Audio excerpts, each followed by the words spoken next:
Good morning. Welcome to the Long Live Alternative Parties podcast. Free Press Media Press Inc., an alternative parties books publisher, sponsors this podcast. I'm Andrew Bouchard. Welcome to the Long Live Alternative Parties podcast. Today, friends, we have another exciting guest on our podcast, like we always do. His name is Mike from the Cost and Benefits Party. He's going to talk to us about his ideas for this party and for our nation. Welcome to the podcast, Mike. Thank you. Thank you for having me. Mike, let's get started by you kindly giving us an introduction to yourself, a brief biographical sketch. Yeah, sure. So my name is Mike. My last name is Lobb, and I'm an electrical engineer, and I'm from Idaho, and I have lived in Chicago for about 10 years, and now Colorado for about 10 years. Oh. And so I'm basically. I have certifications in project management and also lead. It's leadership for environmental and energy. It's kind of like a green building certification. But that's a little bit about me professionally. But have a family and a lot of interest, and haven't made as much progress in my political party as I would like, but. It definitely is an interest of mine and something that I'm trying to get going. Awesome. Today we're taking one step forward in advancing your party, getting this out to our audience. So we trust it will spread the word. Yeah. So since you're an electrical engineer, how did your experience being an electrical engineer inform your politics? Well, yeah, so I had this idea of, and it's kind of an algorithm, and so I was a mechanical engineer, and I was working at a company where there were a bunch of electrical engineers, and I kind of wanted to get into programming because my idea kind of overlapped with programming, and so I changed my major to electrical engineering, thinking that I could get into that a little bit more, but I never have had time to learn how to program.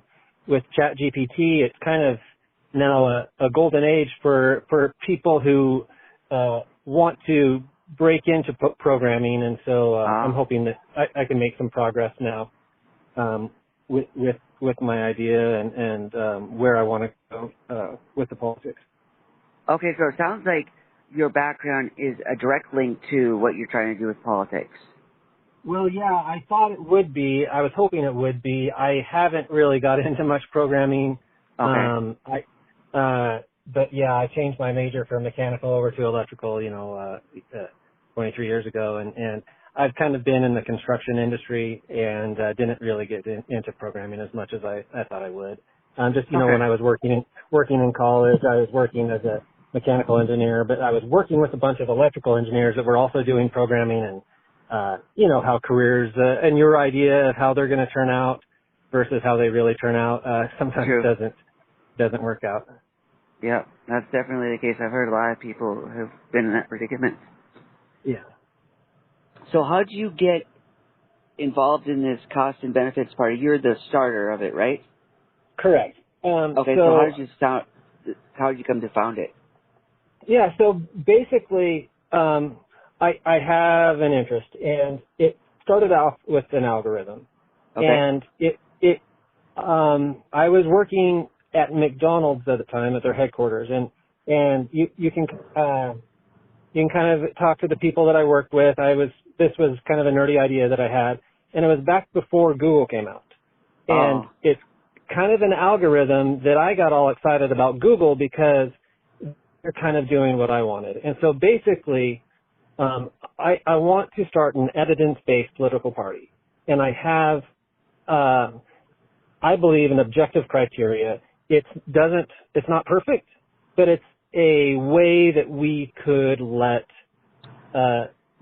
collective intelligence keep track of the score for the likely costs or benefits of different policies.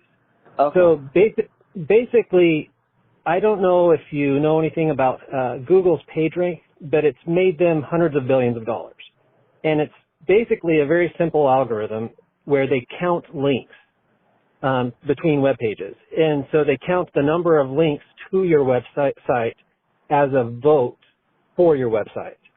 But all links aren't equal. If you get a link from a website that has lots of links to it, that link from that important or cool website counts more. Sure. And so if you look up PageRank, it's the algorithm that I thought we could bring into politics and make politics a little more evidence-based. So, Benjamin Franklin was the first person to come up with an algorithm, a decision-making algorithm. And so he's a politician and also a algorithm designer. So he came up with a pro-con list. And so what he said is he would put a belief at the top of the page, and then over the course of a couple of days, he would brainstorm all the pros, and then he would brainstorm all the cons. And then over the next couple of days, he would cross off one pro, and maybe that was just as important to him as the cons, as two cons. And then, so over time, over the space of a couple of weeks, he would try to balance it out and weigh which side was stronger or weaker. And so to me, all of this fits into, if you go back to Egyptian, there's an Egyptian goddess, Mat, and she had scales, and she would weigh pros and cons. And Lady Justice is kind of the same concept. She's a woman with a scale, but she put on, blindfolds to remove bias. And so my belief is that humanity has made progress to the extent that we have tried to remove bias and look at evidence-based policies, or to try to look at both the pros and the cons. And so our founding fathers really hated political parties. George Washington, he said, don't form factions. They're terrible. They just cause a cycle of revenge and stupidity where you're not really trying to do what's best for the nation. You kind of sell your soul to your party, and you're trying to benefit your guys. And it's almost like a mob or an evil situation where you're trying to help your guys. Oh, you're on my team, and you're no longer focused on the country. You're focused on winning for your team. Yeah.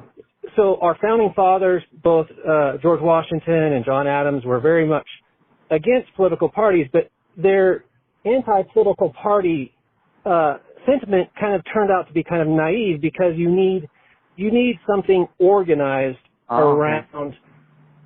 Anyways, I don't want to go off too far, and I'm hoping that this is still interesting, but so that is interesting. I haven't heard people criticize the founders on that regard, that they were naive about parties.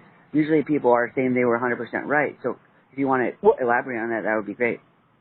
Yeah, definitely. I agree with them 100% that we shouldn't have, factions that are, caught up on winning. But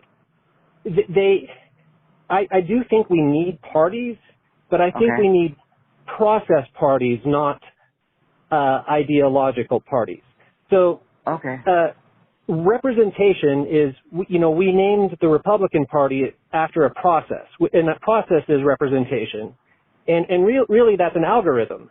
That's, let's get the best and brightest, shove them all in a room and make them argue about policy and debate, force them to debate, and then we'll have a vote. And so that's an algorithm.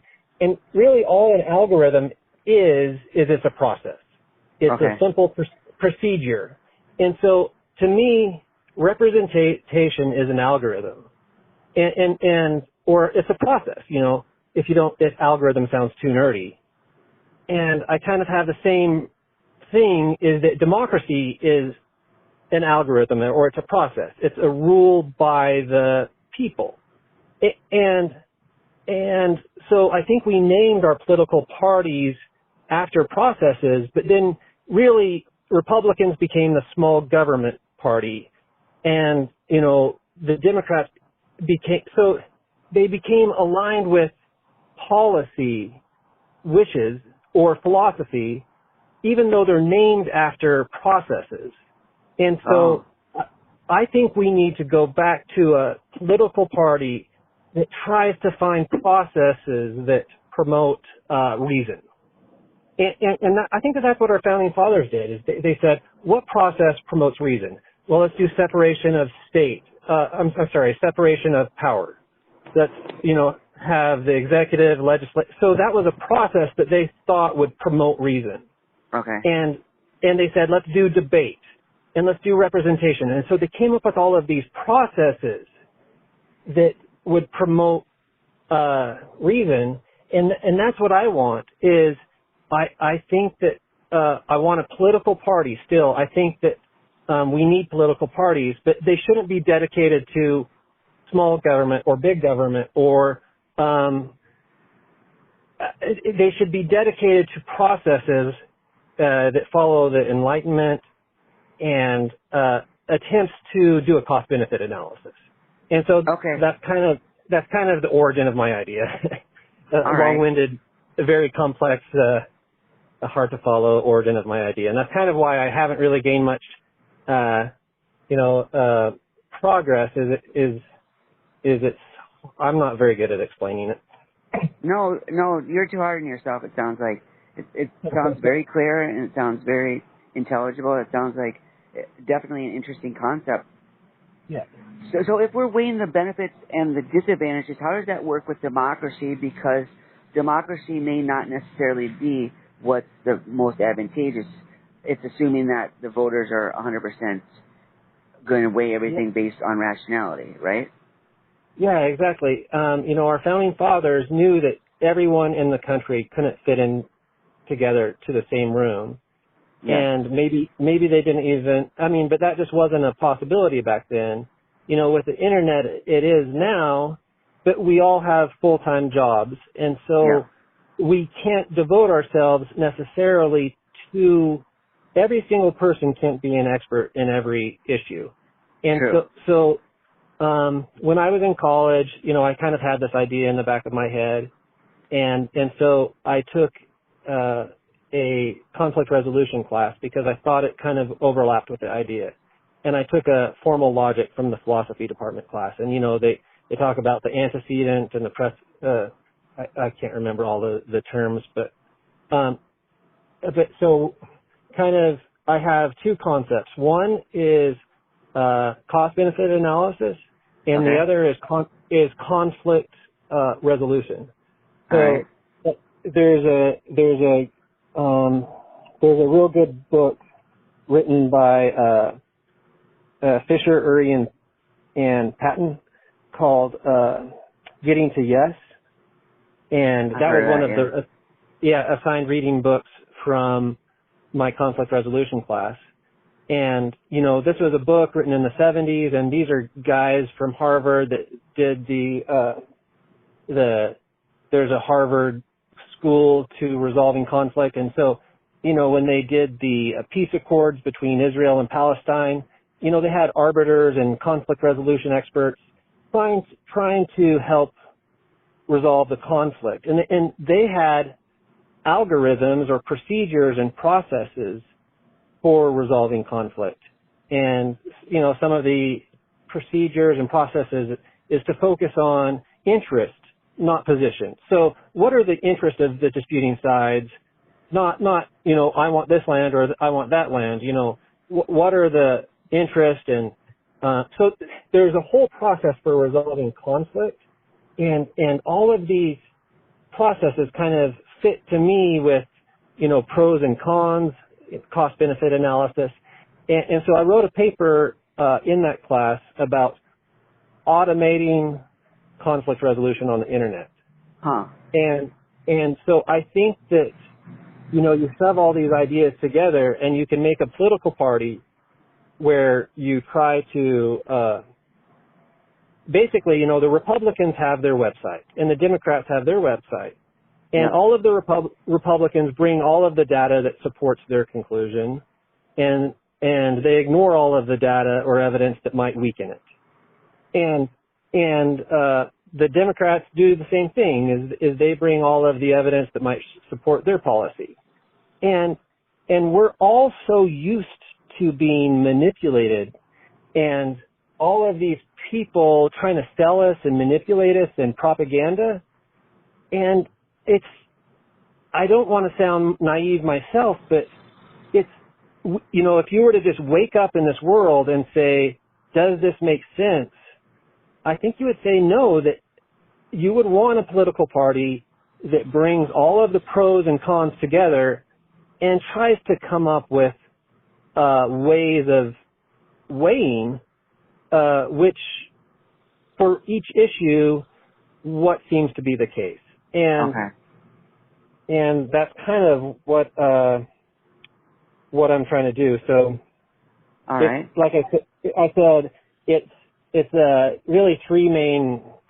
I don't know if you've heard of the three-legged stool, but you kind of need three legs for a stool to stand. And so, the first leg for me is conflict resolution. All right. Those great books that tell you the process. But if we could, the Republicans spent $1 billion trying to elect Trump, and the Democrats spent $1 billion trying to elect Biden. But with $1 billion, think of you could pay so many economists and scientists and computer programmers, with $1 billion every 4 years, if that went to our political party, think of how many problems we could solve or analyze if you brought all of the pros and cons together on one website. Okay. So that's kind of what I envision that we would do in the future, is that we would listen to George Washington and John Adams and even Benjamin Franklin. He tried starting a virtue party, and it was just promoting people that are virtuous and not being dedicated to specific philosophies. Oh. That's kind of my vision. Okay, so do you think this is going to, let's say that this idea was implemented fully, would it shatter the two-party system? Ideally, be able to complement with it? Ideally, yeah, I do think the Republican and the Democrat parties need to go away. Okay. And I don't know if you've ever listened to Freakonomics, but they have a real good podcast about the America's Hidden Duopoly. Oh, interesting. And the duopoly is kind of like Coke and Pepsi. It's not a monopoly, but there's a situation where two organizations kind of control everything. Yeah. And we kind of live in an environment here in America, and Freakonomics talk about America's hidden duopoly of the Republican and Democrat parties, and how you have they both complain and say that they hate each other, or want to defeat the other side, but really they use the other side to raise money, and many of the advertising companies and the people that are involved in politics, they treat it like a game, and they make money from both sides, and it's just not intelligent. It's not worthy of the intelligence that our founding fathers tried to set up. It's not worthy. We're playing games, with Trump and Biden. We're not having intelligent conversations. We're not worthy of being the leader of the free world with the level of discourse that we're having. And so I really think that a forum that's more like Wikipedia, where it's not just, how many people can you get to agree or disagree with each policy, but you try to leverage the amount of reason that you can gather to support or oppose each issue. Okay. And so I would use Wikipedia as a role model. We would have a political party, and we're going to support any candidate that promises to look at both the pros and the cons. Oh. And to show their math. When you were in elementary and junior high and high school and maybe even college, you had to show your math. It wasn't enough to come to the right conclusion and say, oh, I'm on your team. You had to show why you made that choice. And so if I could get a political party started, I would support any candidate that tried to show the arguments that they accepted and the arguments that they rejected. So, every belief, every tax, everything that a senator does, there could be top 10 pro arguments and top 10 con arguments. And I would support any candidate that would rank those arguments and show that the pros added up to more than the cons. I'm not interested so much in them coming to the right conclusion. I'm interested in improving the process that generates those conclusions. Okay. But anyways. So some people would think that there would be a lot of subjectivity in weighing the pros and cons. Have you heard of someone named Bent Flyberg? No, I haven't. He argued that one of the problems we face in not only academics but in life in general is that we make the social sciences unlike the other sciences where there's a lot of subjectivity involved, and we should get back to making them like the other sciences. He says law is one example that it's not, because the law field is very structured in argumentation. Yeah. So he said other forms should implement that. So how would we do that when there's a lot of subjectivity involved in these things, and weighing the cons? Someone could have something that's beneficial to themselves, and that would outweigh every other con. So how do we approach this when there's subjectivity involved? I agree with that perspective 100%. Just to start off, that sure. There's a field of study called political science. Yep. But it's not very scientific. Yep. And evidence-based. So a big goal of mine is to do for politics what has been done to the evidence-based philanthropy. Oh. Have you heard about that? No, I don't think so. Kindly explain. Kindly summarize. Yeah. So there's this McCaskill guy and Peter Singer, and if you go out on Wikipedia, you can learn a little bit more about it's evidence-based. I'm not saying the right term. It's, oh goodness. But so in Africa, they had 6 different plans to increase student scores. And sure. So what they did is they did a study, and they tried to make sure the study was similar, like you had similar groups of students from similar backgrounds and everything. And so they spent $20,000 on new books in this area. In this other area, they spent $20,000 on flip charts, and in this other area, they spent $20,000 on parasite control, like worms. Yep. And so they did a study to figure out which method of trying to raise kids' scores worked. And in this instance, they found that the thing that helped kids learn the most and improve their test scores was the health care.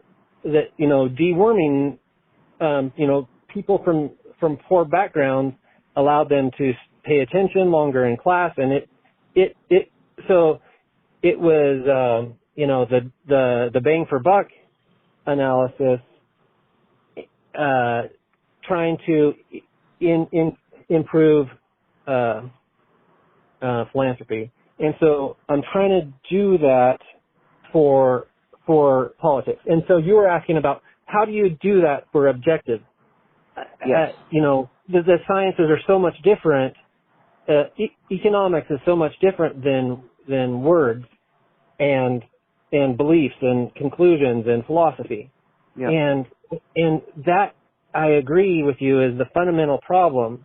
Is we all start with a clean slate, and that's where I started as a kid. Is I felt like I was making really big, important decisions for my life, and I felt like I was all alone. I felt like, here we are, growing up. It was 1995, and I felt very frustrated that I have to make decisions about my life and, what to do with it, and, just every decision. And, there's thousands of books, but I can't read every book. There's and the arguments that have been disproven, they're still out there in all of the books. And so I feel very frustrated that beliefs don't have a score based on our collective understanding of, so Socrates and Descartes and all of the different philosophers, they all just keep producing more and more content. And all of that content coexists, but none of it is well linked. And so I want a system where if you weaken an argument, it automatically weakens all conclusions that use that argument as an assumption. Wow, that has large ramifications. Yeah, and so I don't believe we live in a rational world. True. Everyone has a clean slate, and everyone has to find truth for themselves. And I think the arts and a lot of the humanities love that, and they're like, oh, this is awesome. We can just go on talking about things forever and get nowhere. But I don't love it. A lot of, Socrates' assumptions and arguments and beliefs have kind of been shown to be, not logically coherent, but none of it is linked. And so, I was very frustrated with that. I don't know how much of a detour to take here, but I was raised in a religion I'm no longer involved in, but I was sent out on a mission for 2 years. Wow. And so, I knocked on people's doors and I would ask them if they want to talk, and I would try to share my beliefs, and I'd listen to them, and I never felt like people's conclusions were wrong, and I didn't really care what people believed.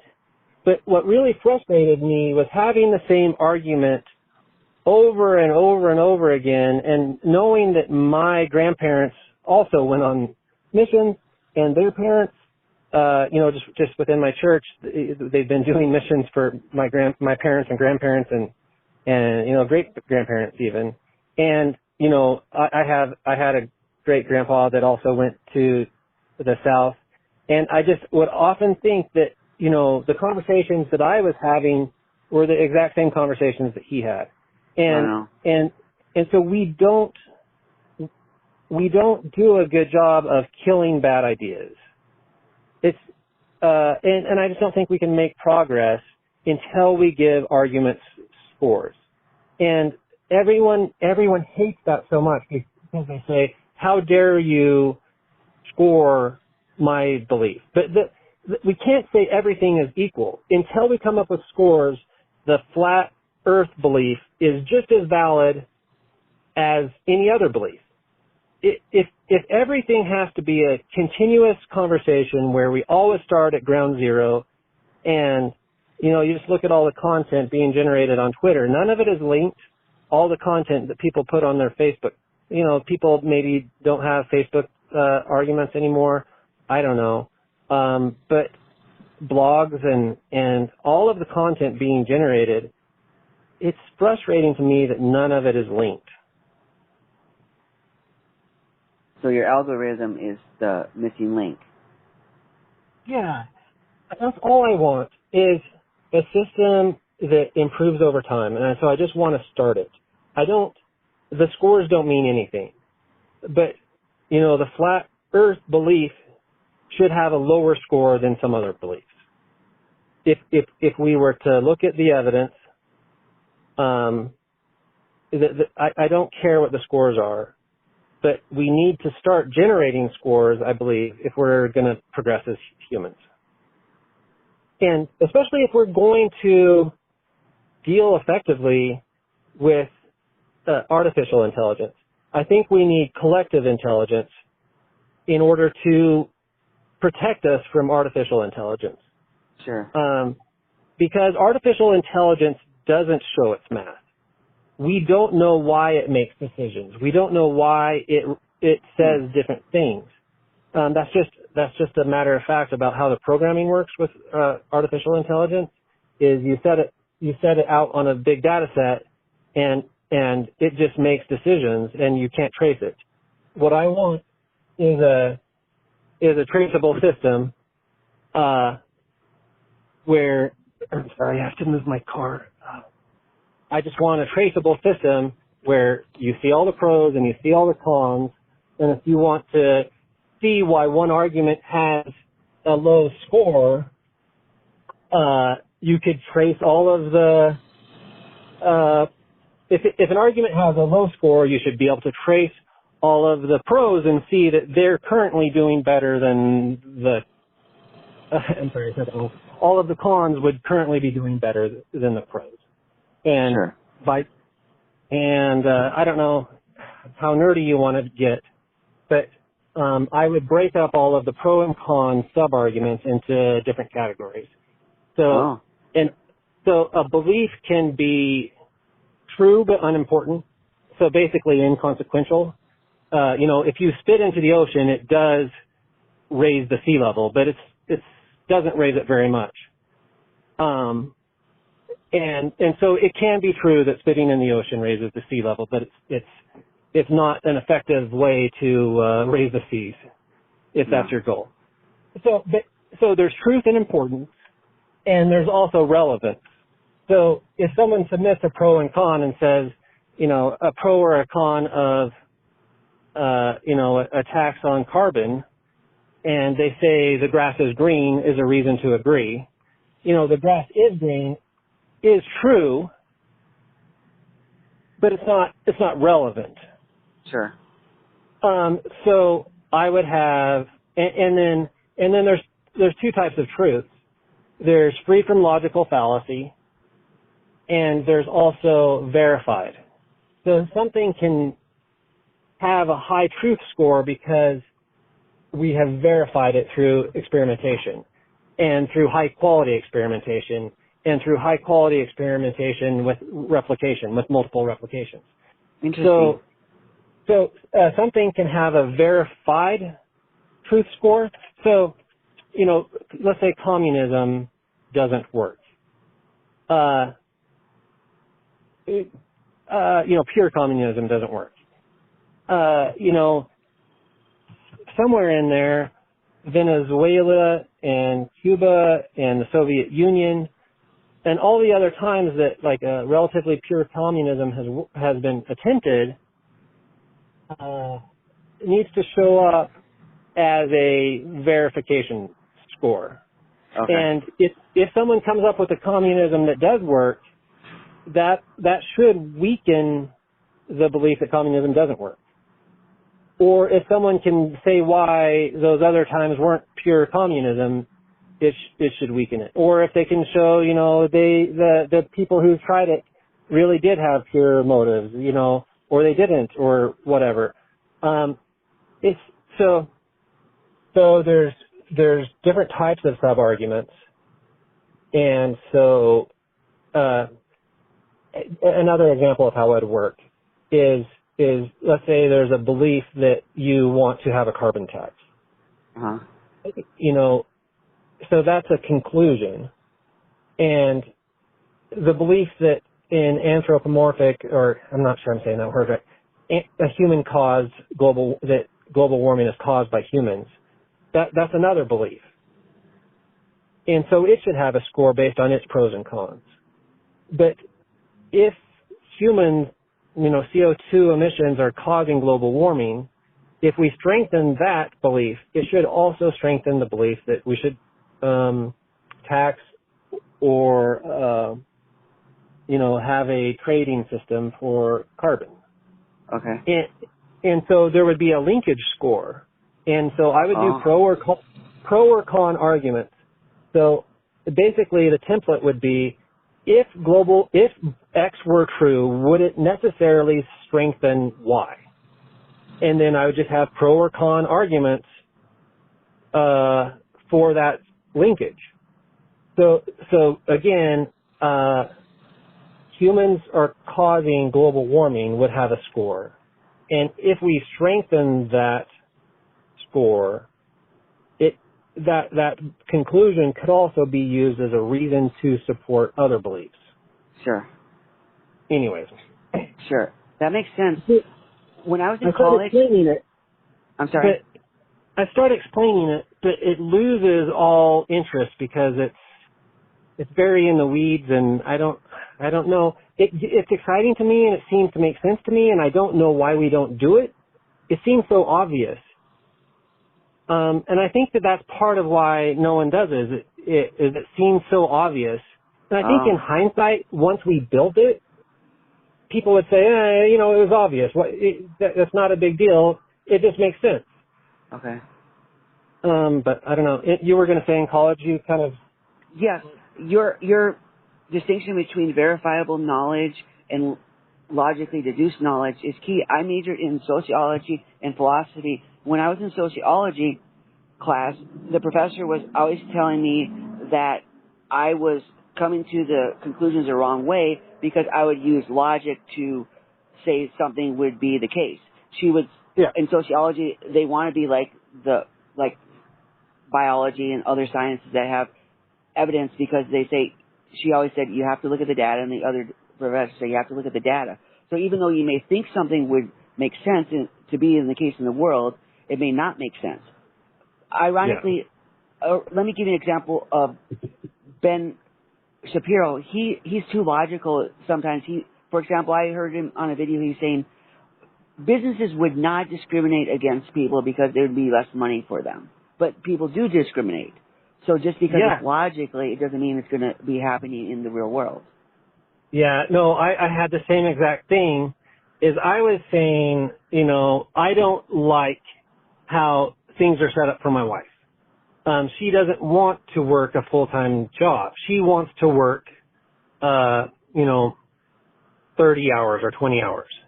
Sure. And so I was saying, I wish the government would change their incentive structure.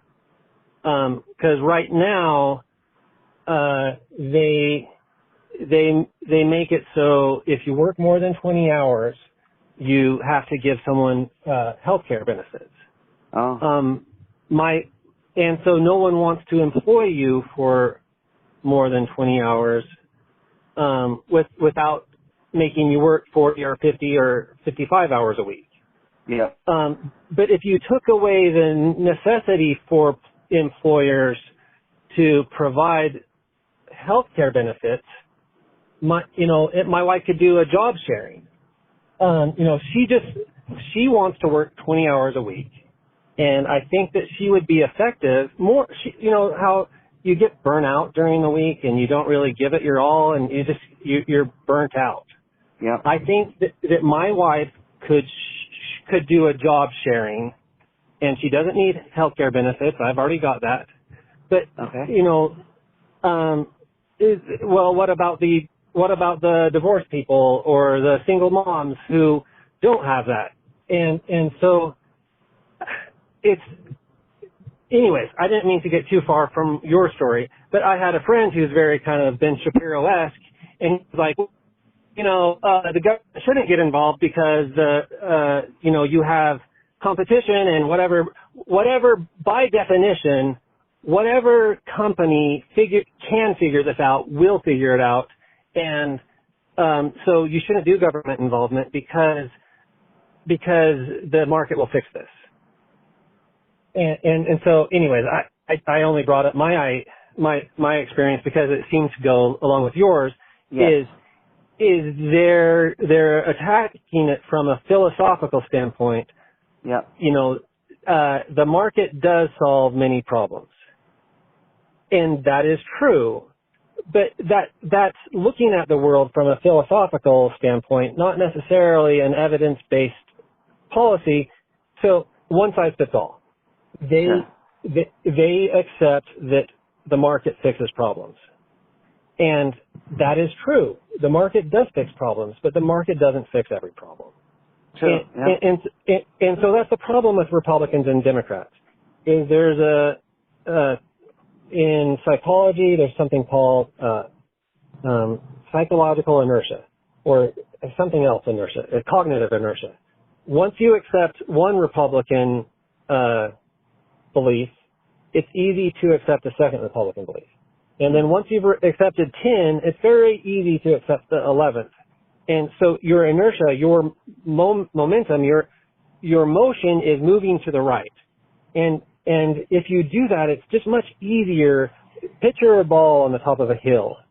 Once you start going in one direction, it's easy to, like you were, let's say in college, you started off and you wanted to give the devil his due, and you wanted to look at both sides, and you wanted to look at pros and cons. By the time you're 90, you're usually just an ideologue. You're just spouting propaganda. That's just what happens to us. And sometimes we just become robots of propaganda when we're in junior high or high school, but it happens to everyone, man.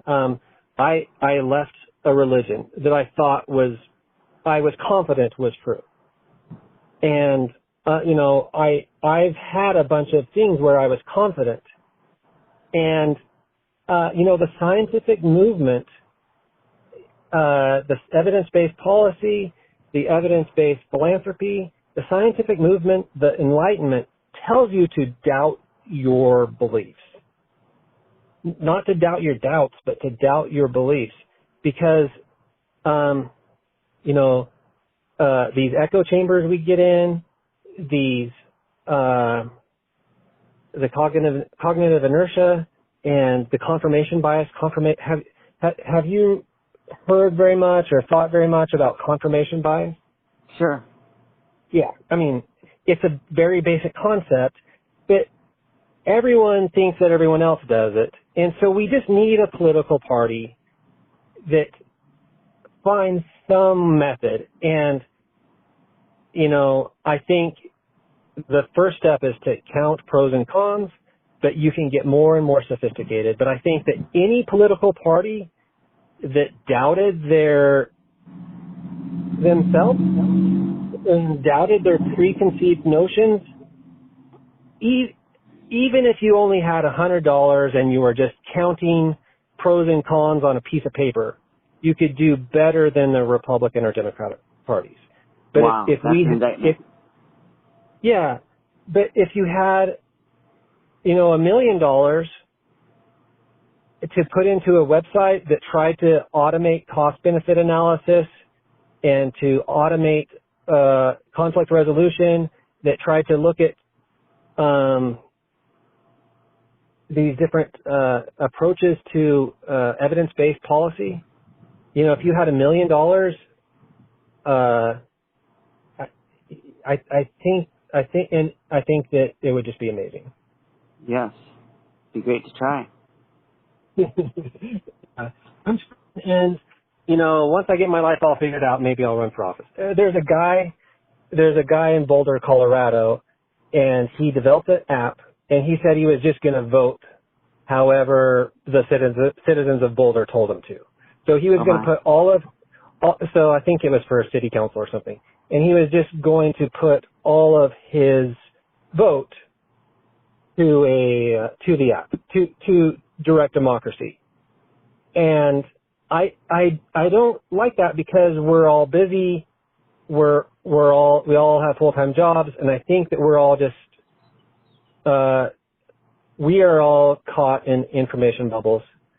And so I would do the same thing as him, except I would do a pro-con list and try to find some objective criteria for measuring the pros and the cons. There we go. So, Mike, how can our audience support you in your idea here? I do have a GitHub. Okay. And so GitHub is just Microsoft bought them. It's a project hosting website. And so, if you Google Idea Stock Exchange. Idea Stock Exchange, okay. Yeah, it's GitHub, and it's my username, which is MYKLOB, kind of a stupid way of spelling Mike Lob. But yeah, if you Google my name, there's a GitHub. I'm also on Twitter, and I can send you other links. I do have some websites, but yeah, if anyone wants to reach out to me, I do have the Facebook page. I'm trying to explain the idea. I'm working on trying to explain it in a book. I'm hoping I have explained it a little bit to you. But yep. Yeah, I don't care if I succeed in creating a political party but in my spare time, I definitely think this is a fun pastime, and I hope everyone eventually will create an evidence-based political party. And I have my ideas of how we should count pros and cons, but I don't care. I just want a policy. I just want a political party where people look at both sides and try to at least pretend that they're looking at both pros and cons. I don't care if you do a good job. Just pretend for me. I don't know. All right. Instead of the game of demonization or others, the people that disagree with me are evil or dumb or stupid or naive, and just the verbal attacks, the politics of personal destruction. I'm just tired of it. I think everyone else should be tired of it. Yeah. A lot of people who listen to this podcast and talk on this podcast share your sentiments, so you're onto something, definitely. Yeah. Yeah. So but that's how people can support. And I'm sorry I have been speaking so much. I feel like you have vast experiences with your major and your more focused school study, and so I think that I would be interested in hearing more of more about your efforts also, and thank you very much for reaching out to me, and let's definitely keep this conversation going whenever I'm definitely available whenever you want. All right, sounds great. Thanks again, Mike, for coming on the podcast. We wish you all the best with this idea and also all your personal and professional endeavors. All right, perfect. Well, thank you so much. All right, take care. All right, bye-bye.